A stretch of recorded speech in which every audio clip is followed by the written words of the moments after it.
అందరికీ నమస్కారం. నేను భారతీయ కిసాన్ సంఘ్ స్టేట్ ఎగ్జిక్యూటివ్ మెంబర్గా పనిచేస్తున్నాను. దాంతోపాటు మన తెలంగాణ రాష్ట్రంలోని పాలమూరు జిల్లా నవాపేట మండల ప్రాంతంలో బాలానగర్ వెరైటీ సీతాఫలం ఏదైతే ఉన్నదో అక్కడ ఉన్న వాతావరణ పరిస్థితులను బట్టి అక్కడ బాలానగర్ వెరైటీ బాగా పండుతుంది. వేడి వాతావరణం, తక్కువ వర్షపాతం ఉన్న ప్రాంతాల్లో ఎక్కువ పండుతుంది. నేలలు ఇసుక నేలలు, పై వేర్లు ఉండడం వల్ల మంచి దిగుబడి కూడా వస్తుంది. ఒక సీతాఫలం కుల్ఫీగా తయారు చేసి అమ్మాలి అనే ఒక దృక్పథం, ఒక ఆలోచన ఎందుకు వచ్చింది అంటే, ఈ ఆగస్టు నుంచి స్టార్ట్ అయిన ఈ ఫలసాయము నవంబర్ వరకు క్లోజ్ అయిపోతుంది. ఇప్పుడు బాగా విపరీతంగా వచ్చేస్తుంది.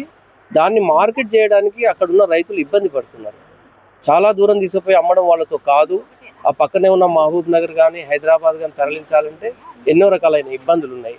దీన్ని దృష్టిలో పెట్టుకొని దీన్ని అన్సీజన్లో కూడా అందించాలి. చాలా మటుకు అన్సీజన్లో సీతాఫలం దొరకదు. దాన్ని అన్సీజన్లో ఏ రకంగా అందించాలి, వీళ్ళకి ఏ రకంగా ఉపాధి కల్పించాలన్న ఆలోచన చేసి ఆ ఆలోచన ప్రకారమే సీతాఫలం నుంచి గుజ్జు వేరుపరిచి దాన్ని -24 డిగ్రీ వరకు తీసుకెళ్ళి ఘనీభవింపజేస్తాం ఫస్ట్ చేసేది. ఆ తర్వాత దాంతో ఎప్పుడు అవసరం ఉంది అప్పుడు దాన్ని తీసి మళ్ళీ కుల్ఫీగా, మిల్క్ షేక్గా, రబ్డీగా, స్వీట్లలో వాడుకోవచ్చు. దీన్ని ఇప్పుడు మనం ప్రయోగాత్మకంగా ఇక్కడ మన ఈ నాంపల్లి ఎగ్జిబిషన్ గ్రౌండ్లో ఇప్పటికీ జరిగిన చాలా ఎగ్జిబిషన్లలో పెట్టినాం. ఇక్కడ కూడా పెట్టినాం. ఇప్పుడు ఇక్కడ మన ప్రదర్శన కోసమే పెట్టినాం. ఇది హైదరాబాద్లో ఉన్న అనేక హోటళ్ళకు సప్లై జరుగుతున్నది. దీనివల్ల రైతులకు ప్రత్యక్షంగా పరోక్షంగా దాదాపు ఒక 20,000 మందికి ఉపాధి జరుగుతున్నది. ట్రాన్స్పోర్టేషన్ వాళ్ళకు జరుగుతున్నది. రమారమిగా మా మహబూబ్ నగర్ జిల్లాలో ఈ వ్యాపారమే ఒక 10 కోట్ల వరకు జరుగుతుందని ఒక అంచనా ఉన్నది. అట్లాంటి దాంట్లో ఇప్పుడు మనం ప్రజలకి ఆదాయం అందాలి, ప్రభుత్వం కూడా అదే వేలో నడుస్తున్నది. రైతుల ఆదాయాన్ని డబుల్ చేయాలని చూస్తున్నది. ఆ క్రమంలోనే ఈ ప్రయత్నం చేస్తుంది.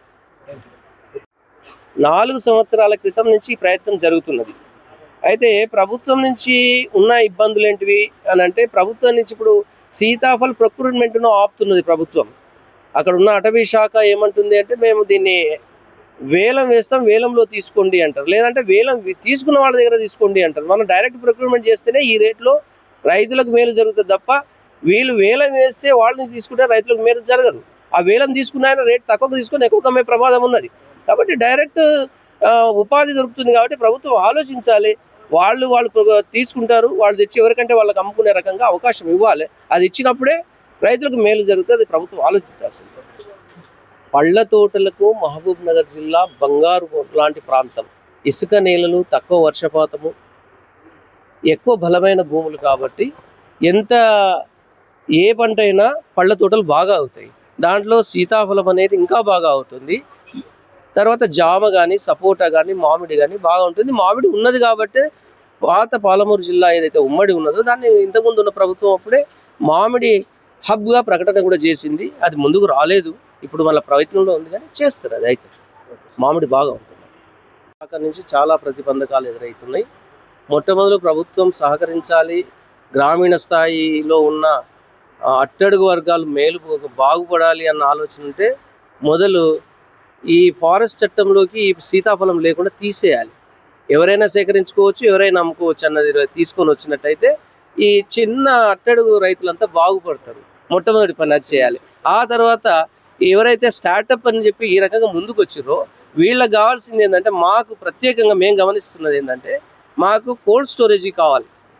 తర్వాత కోల్డ్ స్టోరేజీ లాంటి వాహనాలు కావాలి, ఎక్కడికంటే అక్కడికి దాన్ని తరలించడానికి. ఇవి అత్యంత ఖరీదైన వ్యవహారాలు. కాబట్టి దీంట్లో ఏమైనా సబ్సిడీ ఇవ్వగలిగితే మేము ఇంకా ముందుకెళ్ళి ఇంకా చేయడానికి మాకు అవకాశం ఉంటుంది. ప్రభుత్వం ఆ చర్య తీసుకుంటే మాకు సంతోషం. మేము దానికి కోరుకుంటున్నాం కూడా ప్రభుత్వాన్ని.